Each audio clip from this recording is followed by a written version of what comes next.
Bonjour et bienvenue sur la chaîne Les Secrets de Vénus. Bonjour mes amis Gémeaux, j'espère que tu vas bien. Alors, bon, ça fait un petit temps. Oui, à chaque fois quand je reviens, je dis toujours la même chose, c'est redondant, ça doit être chiant pour vous. J'espère que vous allez tous très bien, en tout cas mes amis Gémeaux. Donc, quand je tourne à la vidéo, nous sommes le 7 juin ou le 6 juin, non, nous venons de passer d'avoir une nouvelle lune en Gémeaux justement parce que on est voilà dans les énergies du Gémeaux. Donc pour les Gémeaux qui fêtent leur anniversaire, je vous souhaite déjà d'ores et déjà un très très joyeux anniversaire. Alors j'ai pris un petit peu, voilà, vous savez que je m'intéresse à l'astrologie, hein, donc voilà, c'est pas nouveau, hein. Rien de neuf sous le soleil. Donc au niveau du ciel astrologique, alors qu'est-ce qui se passe? On est full Gémeaux là, à fond. On a 1, 2, 3, 4, 5 planètes qui sont rentrées dans votre signe.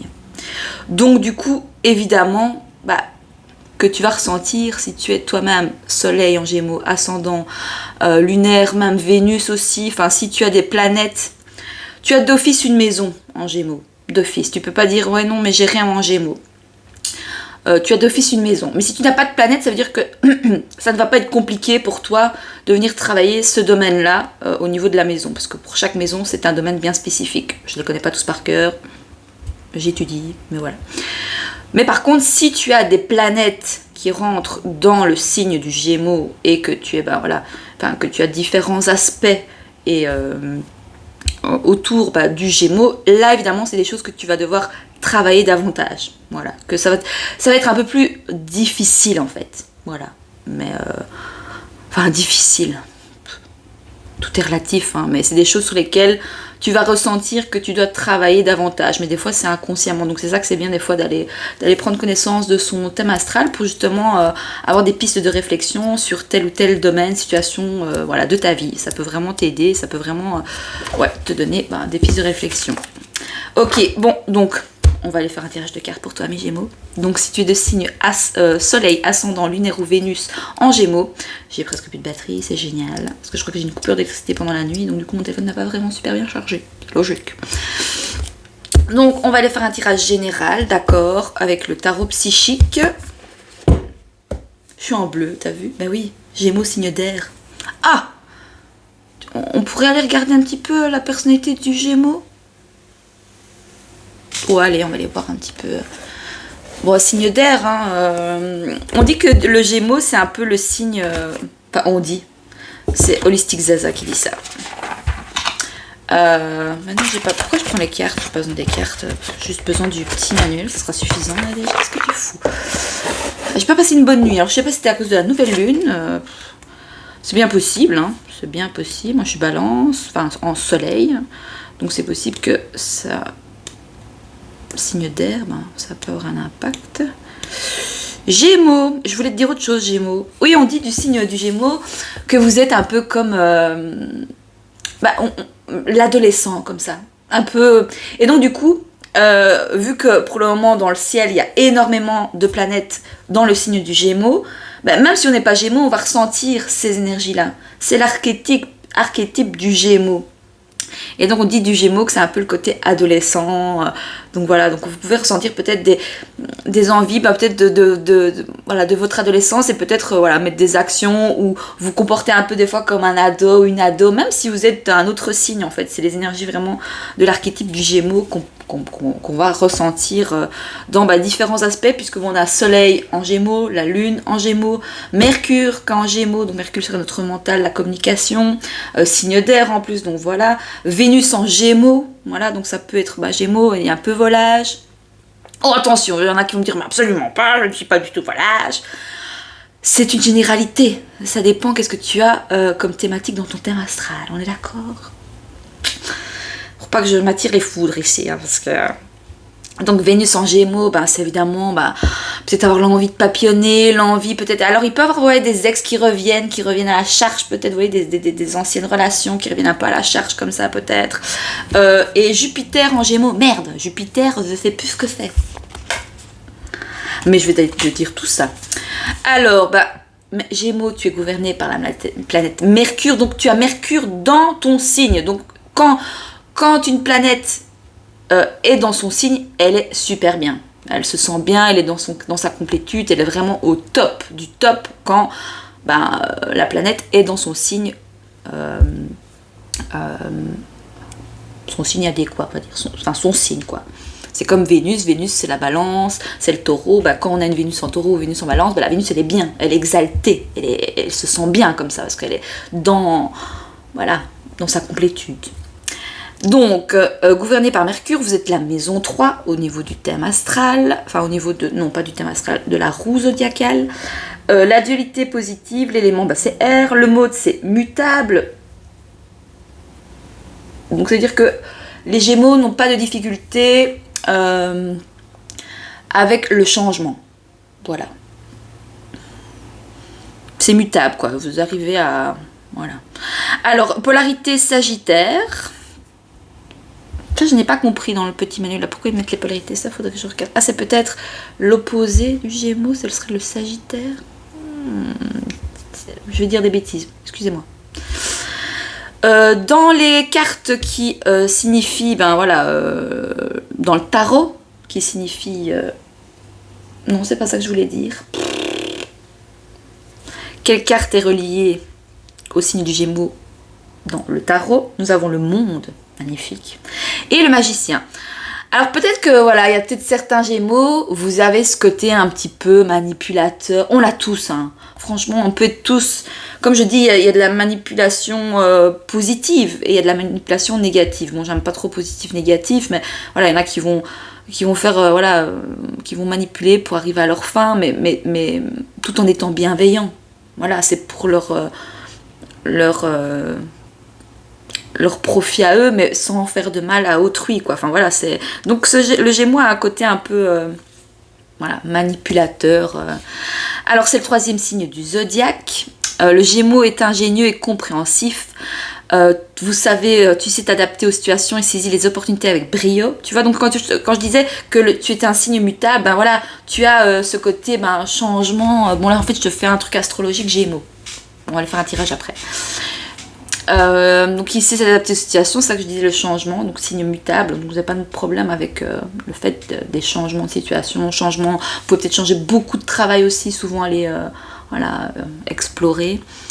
En tant que signe d'air, c'est un être sociable, oui ça vous adorez être en présence des gens, échanger, puis vous avez un côté très intelligent dans le sens où vous apprenez des autres, les autres peuvent, vous savez que les autres, quand vous rentrez en relation avec les autres, peuvent vous apporter peut-être des pistes de réflexion, pour vous voyez chaque rencontre et comme des opportunités à saisir en fait, vraiment. Donc avec une forte capacité d'adaptation et d'imagination, le Gémeaux est un as de la communication. Peut-être que pour niveau travail, c'était ascendant Gémeaux, parce que c'est toujours... Enfin, ça dépend, mais l'ascendant Gémeaux est quand même assez important dans un thème astral. Pas plus que le soleil, mais c'est vraiment... l'ascendant, c'est vraiment l'énergie qui était projetée lors de ta naissance. Donc c'est vraiment... Ça prend quand même une grande place, l'ascendant, par rapport à ta personnalité. Donc un as de la communication, c'est sa maison qui s'exprime ici.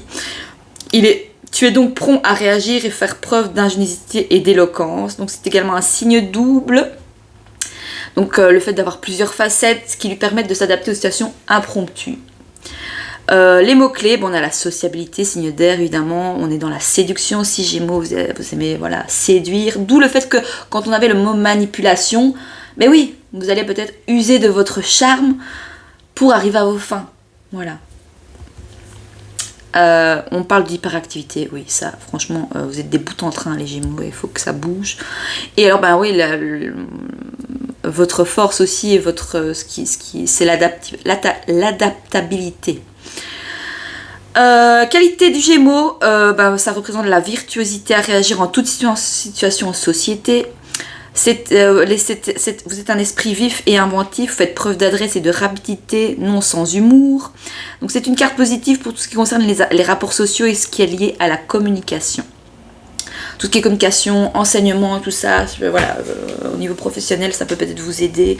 Enfin, vous pouvez peut-être, voilà, il y a peut-être certains Gémeaux ici qui sont, voilà, profs, voilà, enfin, dans l'enseignement, dans l'apprentissage des choses. Vous aimez aussi, voilà, aller, vous documenter, vous renseigner sur un sujet, sur quelque chose qui vous intéresse.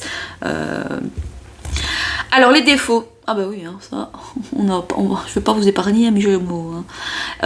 Le Gémeaux est double, hein, et donc a aussi sa part de défaut. Donc sa curiosité peut entraîner du vagabondage, de l'inconstance et de la dispersion. Donc curiosité aussi au niveau peut-être relation amoureuse. Voilà, vous êtes tellement curieux, donc vous allez peut-être des fois, comme je disais, un peu volage. Voilà, vous avez besoin, oui, de c'est l'adolescent, il a besoin d'aller expérimenter le monde, voilà. Puis de toute façon, vous avez la carte du monde, c'est ce qui voilà, définit la carte du Gémeaux dans le tarot, c'est le monde. Vous vous montrez parfois agité face à une situation qui ne le stimule pas assez et se relève même superficiel, naïf ou infantile. Son humour peut également blesser. Ouais. Moi, j'aime encore bien les Gémeaux. J'aime bien les signes des Gémeaux. Mais après, je suis signe d'air, donc évidemment, ça match pas mal de tout. Enfin, mon soleil, j'ai mon soleil en balance, quoi. Après, j'ai mon ascendant Capricorne. Ok, on est parti à mes Gémeaux. J'ai fait une intro de 11 minutes. My God, ça fait longtemps. Donc, on va aller faire en catégorie un tirage général. Donc, pour toi, mes Gémeaux. Pour tout ce mois de juin, d'accord, 2024. D'accord, pour tout le mois. Tu prends ce qui te parle, tu gardes ton libre arbitre, tu écoutes ta propre guidance, c'est super important, ce sont des tirages généraux, donc ça ne peut pas parler à tout le monde, d'accord. Donc amour, travail, vie sociale, vie spirituelle. Ensuite on ira faire un petit tirage peut-être, je sais pas moi. Je verrai bien, on verra bien. Allez. Alors, pour toi, ami Gémeaux, pour ton mois de juin 2024, qu'est-ce que ça te dit pour ta vie sentimentale? Si tu n'as personne dans ta vie, waouh, le 11. Alors c'est dingue parce que, tu me crois ou pas, je sentais qu'il était temps que je refasse les cartes, je sentais que j'avais voilà, la clairvoyance, l'intuition, l'énergie, tout me poussait à reprendre les tirages. Je me dis ok c'est bon, j'y vais, je fonce. Et tout à l'heure je m'intéressais un petit peu au numéro des chemins de vie. Et moi mon chemin de vie c'est le 11, c'est l'équilibre. Et c'est le signe de, voilà, 5, ce qui est entré avec la balance. Donc, au niveau relationnel, soit il y a au niveau relationnel, amoureux, sentimental, hein, tu prends un peu comme ça te parle au niveau, comment tu vis ta vie amoureuse, ta vie relationnelle, etc. Hein, avec les gens autour de toi. Enfin, non, là, on est plus sur le sentimental. On va rester sur le sentimental. Alors, soit tu as vraiment un équilibre dans ta vie ou alors dans ta vie relationnelle, dans ton couple, même dans ta vie de célibataire si tu es célibataire. Si tu es en triangulaire, peut-être que tu recherches, c'est ce dont tu as envie, c'est de retrouver un certain équilibre. Si tu es en triangulaire ou dans une situation un peu complexe, compliquée, tu me crois si je te dis que j'ai envie d'une clope à mort, mais je n'ose pas fumer sur les vidéos. Ça le fait pas, quoi.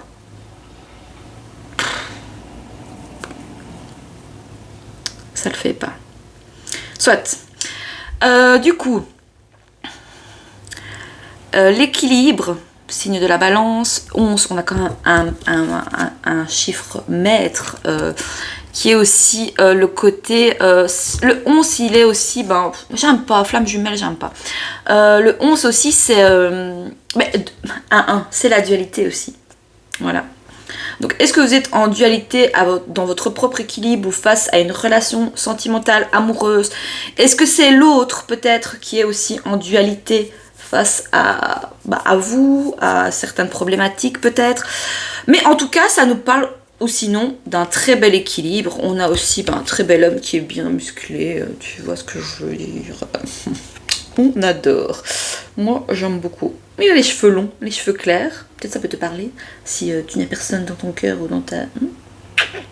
J'adore cette carte, c'est une arcane majeure en plus, donc c'est magnifique. Tu sais que moi j'interprète toujours un petit peu la carte, comment je ressens. Et puis, tel une balance, tu as plusieurs choix. Je te lis le petit livret aussi. Et oui, arcane majeure, ami Gémeaux, pour ta vie sentimentale, l'équilibre. Donc posez le pour et le contre. Signe double Gémeaux.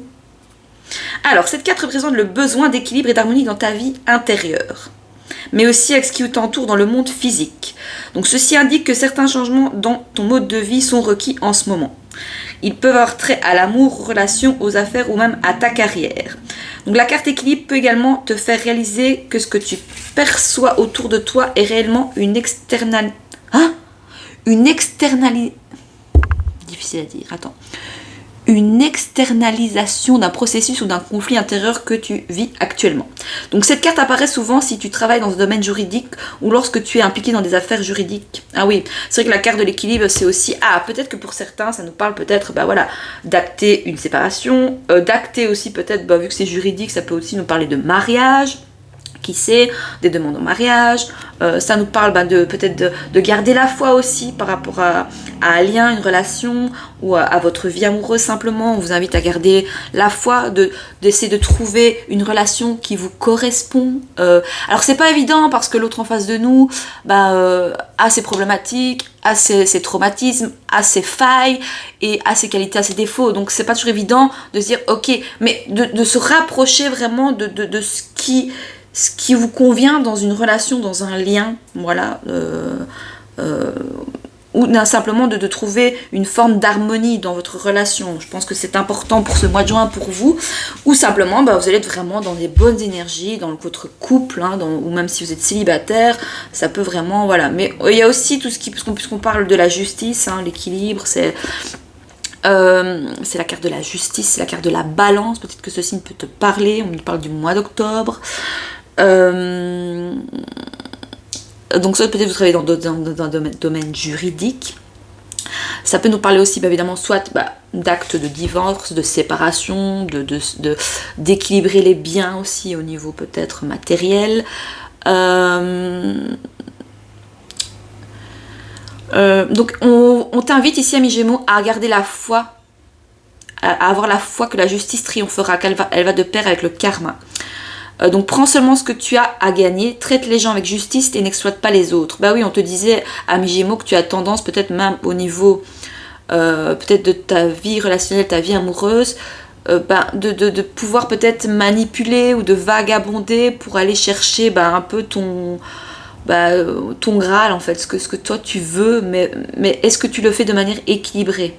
Est-ce que ça ne vient pas déséquilibrer une forme, voilà, au niveau de ton couple, au niveau de voilà, c'est un petit peu... Je ne sais pas si ça te parle, Écoute, donc lorsque tu décides quelque chose, tu dois être équilibré. J'ai du mal avec le mot tu dois. Tu vois, j'ai du mal avec les obligations, tu le sais, ça parle vraiment que je le dis sur les vidéos. J'ai du mal avec le tu dois. Donc ici, ce que ça veut dire, c'est-à-dire que quand tu décides quelque chose, ce serait préférable que... C'est mon pelet qui vient de s'arrêter, j'ai une coupure d'électricité, donc je crois que j'ai eu tout un gros tas de pelets qui vient de tomber dans le creuset. C'est pas grave. Donc ça fait un de ces bruits, j'ai eu un petit peu peur. Alors, j'ai mon pelet qui est déséquilibré, merde. Alors, affectivement, mentalement, physiquement et spirituellement. Voilà, donc ça veut dire que quand tu décides quelque chose, que ce soit affectivement, mentalement, physiquement, spirituellement, essaye d'équilibrer les choses, quoi. Donc afin de prendre des décisions rationnelles et d'établir des jugements logiques. Donc c'est le moment d'être honnête, bienveillant et responsable des choix que tu as faits et de ceux que tu feras à l'avenir. Voilà. La justice divine, il y a quand même un... Comme je le dis, vous savez, les gens qu'on rencontre, il n'y a pas de hasard. Dans la vie, il n'y a que des rendez-vous. J'adore cette citation. Et moi, je suis persuadée que quand on rencontre des gens, quand on est en relation avec quelqu'un, que ce soit relationnel, professionnellement, amicalement, amoureusement, il y a toujours un but, dans le sens où on dit toujours que l'autre, c'est un peu notre miroir, et donc il vient venir refléter des choses que forcément on voit pas forcément, on est assez inconscient, on ne sait pas, et donc l'autre vient vraiment des fois ouvrir des facettes, que ce soit des parts d'ombre de nous aussi, de nos défauts, et nos parts vraiment de lumière aussi. Donc mais cette carte là, elle me fait vraiment je la sens très positive, et en même temps elle peut être totalement c'est la recherche d'un équilibre, donc soit vous êtes en équilibre dans une relation, dans un lien. Il fait sombre d'un coup. Est-ce que j'allume la lampe, tu dis? Non. Non. Oui. C'est mieux, non? Ben oui, il a fait sombre d'un coup. Enfin voilà, parce que bon, on est déjà à combien? Oui, bon. T'as compris, on m'a dit oui, ils ont compris, c'est bon, ils ont eu les messages. Alors, amour, travail. Donc pour ta vie professionnelle, ami Gémeaux, quel est le message pour ton mois de juin 2024, ami Gémeaux?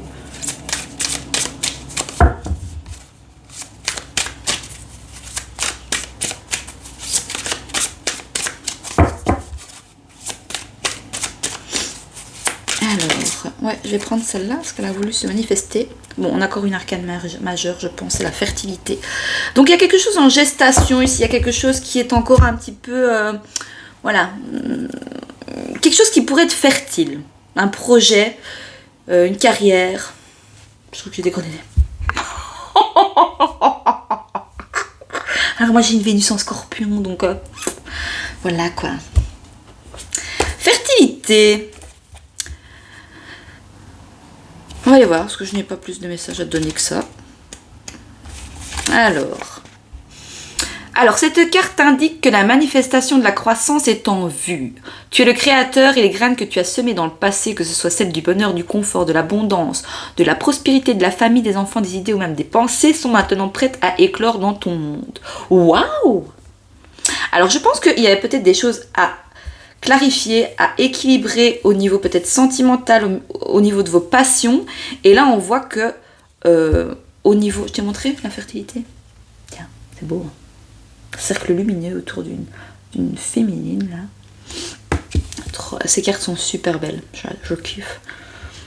Donc oui, il y a un lien. Le fait du moment où vous avez trouvé un équilibre dans votre vie sentimentale, évidemment, dans le professionnel, voilà, il y a peut-être... Bon, honnêtement, ça me parle aussi peut-être de... Voilà, l'envie de concevoir, voilà, d'agrandir la famille, ou voilà, de construire le fruit de l'amour de votre couple, un enfant, quoi. Donc fais preuve de patience tandis que tu regardes tes graines prendre racine et croître. Donc apporte-leur des soins alors qu'elles deviennent plus fortes et en santé. Donc ouvre-toi à la force vitale de l'univers. Cette carte représente également la féminité et la terre-mère. Oh là là, j'ai presque plus de batterie. Ça va couper. Oh non.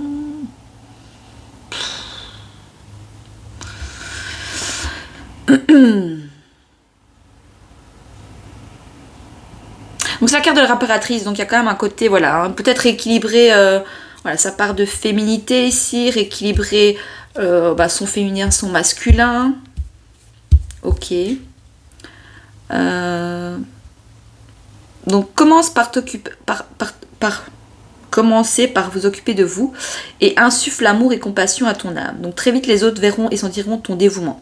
Donc lorsque tu interagis avec ton entourage en ce moment ou même si vous êtes en train de résoudre un problème, faites preuve d'attention et de gentillesse pour traiter telle situation. Ce n'est pas le moment de manquer d'égard, d'être possessif, dominateur ou dominatrice, violent ou arrogant. Donc agis en partant de l'espace aimant qui se trouve au centre de ton cœur. L'énergie bienveillante qui y réside t'aidera à faire des sacrifices afin de prendre soin et d'aider les autres, mais aussi toi-même. Je ne saurais jamais faire toute la vidéo. Tu auras la deuxième partie après. Je suis désolée parce que j'ai plus de batterie. Et vu que j'ai mon téléphone qui est branché sur mon micro, enfin voilà, je t'ai épargné les détails, mais on se retrouve pour la deuxième partie. Bisous bisous.